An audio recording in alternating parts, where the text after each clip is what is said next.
Why do you think it's so important to have a really good data and insight strategy? I think I always say data is only as good as the decisions you can make off the back of it.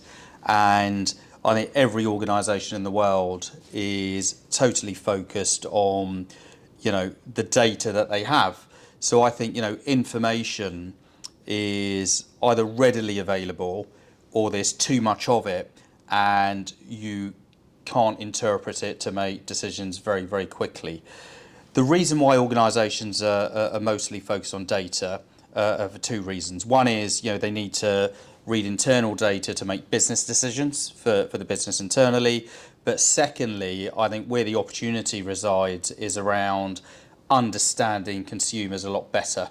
And I think, the more you can understand your consumer and their buying patterns or service patterns in the way that they interact with you, is you can then personalise offers and personalise service.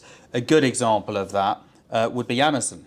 Where how many times have you sort of been online to buy a new product through Amazon, and then there's a whole host of recommendations under your purchase, and more often than not you'll add something additional to the basket. So they've clearly had a great upsell opportunity, but more importantly your view of the brand increases because there's an inherent appreciation around them understanding you as a consumer.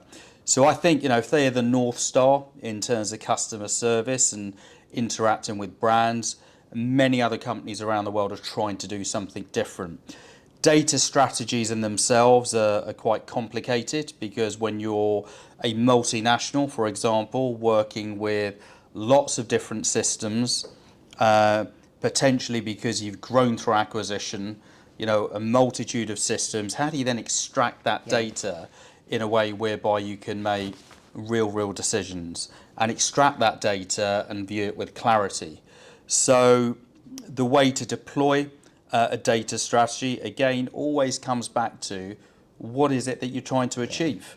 If it's about making internal decisions around growing your business better, that will probably have a different strategy compared to really understanding the trends around your consumers and how best to serve them, which is a secondary strategy.